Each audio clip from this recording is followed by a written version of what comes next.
శ్రీమద్భాగవతం శ్రీమద్భాగవత గ్రంథానికి నమస్కారం. నిగమకల్పతరోర్గలితం ఫలం సుఖముఖాదమృతద్రవ సంయుతం పిబత భాగవతం రసమాలయం ముహురహో రసికా భువి భావుకాః. శ్రీసుఖయోగీంద్రుల వారికి నమస్కారం. యం ప్రవ్రజంతమనుపేతమపేతకృత్యం ద్వైపాయనో విరహకాతర ఆజుహావ పుత్రేతి తన్మయతయా తరవో వినేదుః తం సర్వభూతహృదయం మునిమానతోస్మి. నరనారాయణులకు, చతుర్ముఖ బ్రహ్మకు, సరస్వతీదేవికి, వ్యాసమహర్షుల వారికి నమస్కారం. నారాయణం నమస్కృత్య నరం చైవ నరోత్తమం దేవీం సరస్వతీం వ్యాసం తతో జయం ఉదీరయేత్. శ్రీమద్భాగవతము 3వ స్కంధము, తృతీయ స్కంధములో సూతమహాముని శౌనకాది మహర్షులందరికీ ప్రవచనం చేస్తూ ఈ రకంగా చెబుతూ ఉన్నాడు. ఓ మహర్షులారా, శ్రీసుఖ యోగీంద్రుల వారు పరీక్షిన్నరేంద్రుడికి ఉపదేశం చేస్తూ ఇలా చెబుతూ ఉన్నాడు. ఓ పరీక్షిన్నరేంద్ర, మైత్రేయుడు విదురునికి శ్రీమద్భాగవతాన్ని ఉపదేశం చేస్తూ ఇలా చెబుతూ ఉన్నాడు. ఓ విదురా, కపిల మహాముని తన తల్లి దేవహూతికి ఆధ్యాత్మిక విద్యను ఉపదేశం చేస్తూ ఆ క్రమములో ఇలా చెబుతూ ఉన్నాడు. ఓ జననీ దేవహూతి, మహత్తత్వము, అహంకారము, భూమి, నీరు, తేజస్సు, వాయువు, ఆకాశము, ఈ 7 పుట్టినా కూడా ఇవి పరస్పరము కలవకుంటే పురుషుడిని పుట్టించలేవు. అందుకని భగవానుడే వాటిల్లో ప్రవేశించి వాటిలో ఒక క్షోభని కలిగింపచేస్తాడు, వాటిలో ఒక కదలికను కలిగింపచేస్తాడు. అచేతనమైనటువంటి ఒక అండము ఆ కదలిక వల్ల పుడుతుంది. ఈ మహదాదుల వల్ల పుట్టినటువంటి హిరణ్మయాత్ అండకోశాత్ ఉత్థాయ సలిలేశయాత్, ఈ హిరణ్మయ అండము చాలా కాలము నీటిలోనే ఉంటుంది. ఇక ఆ అండకోశము నుంచి విరాట్ పురుషుడు ఆవిర్భవిస్తాడు. ఆ విరాట్ పురుషునికి ఇక ఇంద్రియాలు ఏర్పడతాయి. ఆ ఇంద్రియాలకు ఇంద్రియాధిదేవతలు ఉంటారు. నోరు వస్తుంది, నోటికి అగ్ని అధిదేవత. ముక్కు పుటాలు ఏర్పడతాయి ఆ విరాట్ పురుషుడికి. ఆ ముక్కు పుటాలకు వాయువు అధిదేవత. విరాట్ పురుషుడికి నేత్రాలు ఏర్పడతాయి, వాటికి దేవత సూర్యుడు. విరాట్ పురుషుడికి చెవులు ఏర్పడతాయి, వాటికి దిగ్దేవతలు అధిదేవతలు. చర్మం ఏర్పడుతుంది, ఓషధులు దేవత. ఇక జననేంద్రియం ఏర్పడుతుంది ఆ విరాట్ పురుషుడికి, దానికి జలము అధిదేవత. గుదస్థానం ఏర్పడుతుంది విరాట్ పురుషుడికి, మృత్యువు అధిదేవత. చేతులు ఏర్పడతాయి, ఇంద్రుడు అధిదేవత.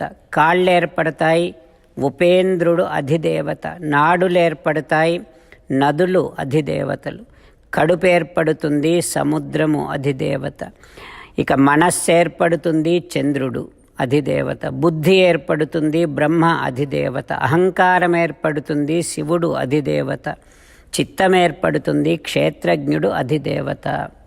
ఈ రకంగా విరాట్ పురుషుడికి ఇంద్రియాలు ఏర్పడతాయి, ఆ ఇంద్రియాలకు ఇంద్రియాది దేవతలు ఏర్పడతారు అంటూ కపిల మహాముని దేవహూతికి ఉపదేశం చేస్తూ ఉన్నాడు. ఆ తర్వాత ఏం జరుగుతుందో రేపు తెలుసుకుందాం.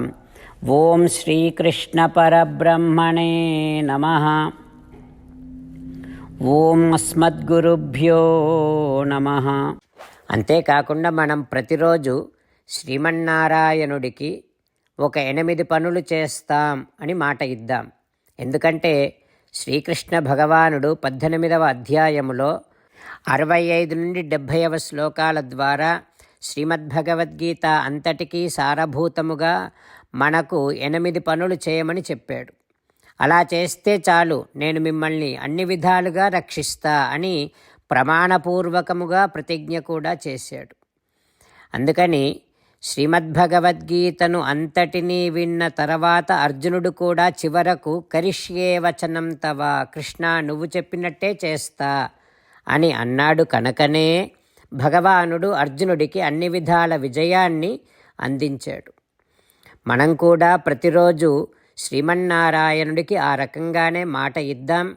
8 పనులు చేస్తాం అని మనము మాట ఇస్తే అది అష్టాక్షరీ మహామంత్ర జపము చేసినటువంటి ఫలితాన్ని మనకు ప్రతిరోజు ఇస్తుంది. ఇట్లా మాట ఇవ్వటం కంటే గొప్ప పూజ, యజ్ఞము, తపస్సు మరొక్కటి లేనే లేదు. అందుకని నేను అంటూ ఉంటాను, మీరు మనస్సులో భావిస్తూ ఉండండి. ఈ రకంగా మనము మాట ఇస్తూ ఉంటే శ్రీకృష్ణ భగవానుడి ముఖారవిందములో కలిగేటటువంటి ఆనందాన్ని మనం ప్రతిరోజు దర్శిద్దాం, ఆస్వాదిద్దాం. జై శ్రీమన్నారాయణ. హో శ్రీమన్నారాయణ, నువ్వు చెయ్యమన్నట్టే నేను నిన్నే సంతతము ధ్యానము చేస్తూ ఉంటా. హో శ్రీమన్నారాయణ, నువ్వు చెప్పినట్టే నేను నీ భక్తుడిగానే ఉంటా. హో శ్రీమన్నారాయణ, నువ్వు చెయ్యమన్నట్టే నేను నా విధులను, కర్తవ్యాలను నీ సేవగా, నీ తృప్తి కోసమనే సక్రమంగా నిర్వర్తిస్తూ ఉంటా. హో శ్రీమన్నారాయణ, నువ్వు చెప్పినట్టే నేను నీవాడిని అనే మహావిశ్వాసముతో నీకే నమస్కరిస్తూ ఉంటా. హో శ్రీమన్నారాయణ, మామేకం శరణం వ్రజ, నన్ను ఒక్కడిని మాత్రమే శరణు వేడుకో అని నువ్వే అన్నావు కనుక నేను నిన్ను ఒక్కడిని మాత్రమే శరణు వేడుకుంటా. హో శ్రీమన్నారాయణ, మా శుచః, ఇక దుఃఖించకు అని నువ్వే నాకు భరోసా ఇస్తున్నావు కనుక నేను ఇక దుఃఖించను. హో శ్రీమన్నారాయణ, నువ్వు చెప్పినట్టే నువ్వు నా కోసమని అనుగ్రహించినటువంటి శ్రీమద్భగవద్గీతను ప్రతిరోజు కనీసము ఒక్క శ్లోకాన్నైనా జ్ఞాపకం చేసుకుంటూ శ్రీమద్భగవద్గీతను అనుసంధానము చేస్తూ ఉంటా. హో శ్రీమన్నారాయణ, నువ్వు చెప్పినట్టే నువ్వందరి కోసమని చెప్పినటువంటి శ్రీమద్భగవద్గీతను తెలియని భక్తులందరికీ తెలియచేసే నా వంతు ప్రయత్నాన్ని నేను నిరంతరము కొనసాగిస్తూనే ఉంటా. హో శ్రీమన్నారాయణ, నేను నువ్వు చెప్పినట్టే చేస్తా, నీకు నచ్చినట్టే ప్రవర్తిస్తా, నీకోసమే పని చేస్తూ ఉంటా. కరిష్యే వచనం తవ. జై శ్రీమన్నారాయణ. భక్తులకు ప్రత్యేకమైనటువంటి విజ్ఞాపన. మీకు అన్ని విషయాలలో వెంటనే మంచి ఫలితాలు రావాలి అనంటే ప్రతిరోజు 1 నిమిషం వెచ్చించి నారాయణాస్త్రాన్ని చదవండి. ఇక మీకు తిరిగే ఉండదు. నారాయణాస్త్రాన్ని పొందడానికి మీరేం చేయాలంటే నారాయణాస్త్రం అనే వెబ్సైట్కి వెళ్ళి మీ పేరు, మీ ఈమెయిల్ ఇస్తే మీ ఈమెయిల్కి నారాయణాస్త్రం PDF వస్తుంది. అందులో ఒక రామాయణ శ్లోకం, ఒక గీతా శ్లోకం, ఒక విష్ణునామం ఉంటాయి. ఆ 3ంటిని కలిపి నారాయణాస్త్రం అంటాం. ప్రతి ఒక్కరికి వేరువేరు శ్లోకాలను ఇస్తున్నాం. ఆ రకంగా ఎవరి శ్లోకాన్ని వారు ప్రతిరోజు తప్పనిసరిగా చదవటం వలన ప్రతిరోజు ప్రతి 24,000 భక్తులతో ఒకసారి సంపూర్ణ రామాయణ పారాయణ, 33 సార్లు శ్రీమద్భగవద్గీత పారాయణ, 24 సార్లు శ్రీ విష్ణు సహస్రనామ స్తోత్ర పారాయణ జరుగుతుంది. ప్రతి ఒక్కరికి అంతటి విశేష ఫలితము ప్రతిరోజు లభిస్తుంది. అందుకని మీరు, మీ కుటుంబ సభ్యులు అందరూ ఒక్కొక్కరు ఒక్కొక్క నారాయణాస్త్రాన్ని వెంటనే పొందండి.